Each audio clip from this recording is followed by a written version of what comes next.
Thomas and Camille, 8 weeks ago you married a stranger. What were some of the things that surprised you about him?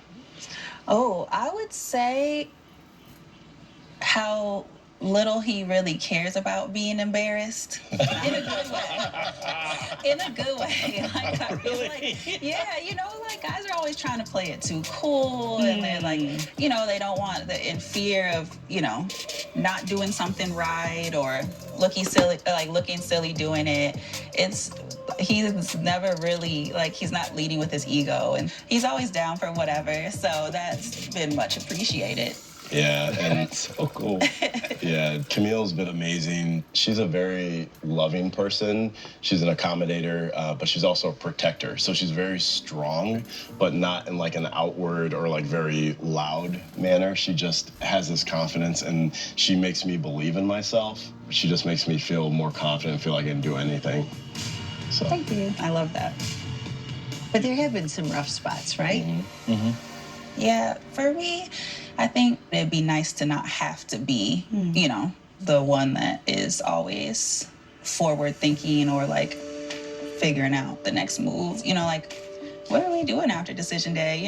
Part of me was starting to feel that if I hadn't brought it up, then move out day would come and we'd be standing out on the curb with our bags like, what now? She is a better planner than me. That's never been a strength of mine. It's something I work at. I think long-term plans are important, but you think about like 5-year plans, and I don't think I've ever made a 5-year plan. No one wants to be the person who feels that all the decisions of everyday life are theirs.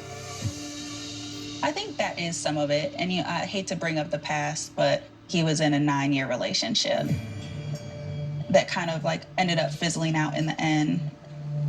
That's what I worry about. Like, what if he gets to that point with me?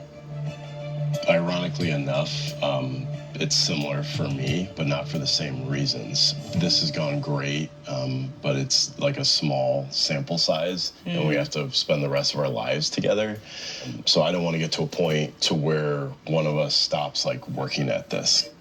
That's something we've kind of talked about all along the way. And early on is me saying, part of me being kind of that dominant personality and needing to work on my softness. I was telling him that part of him, taking on some of those roles, I think directly kind of correlates with that, or, just creating that space that allows me to feel like it's okay to let down some of those walls. So, with all that in mind, the time is here for you to decide. Okay. Do you want to stay married? Or do you want to get a divorce?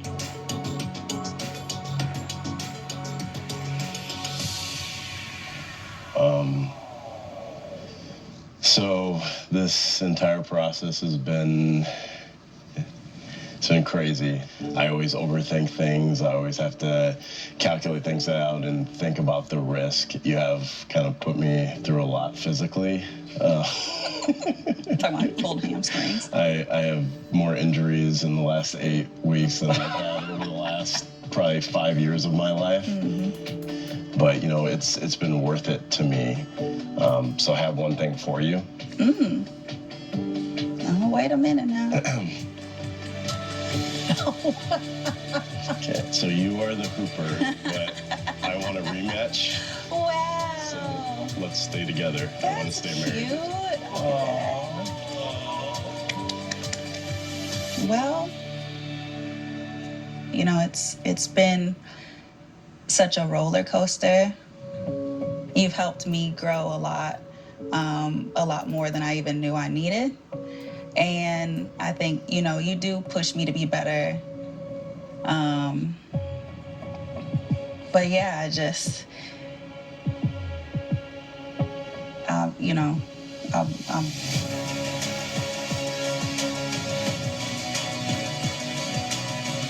sorry, but I really cannot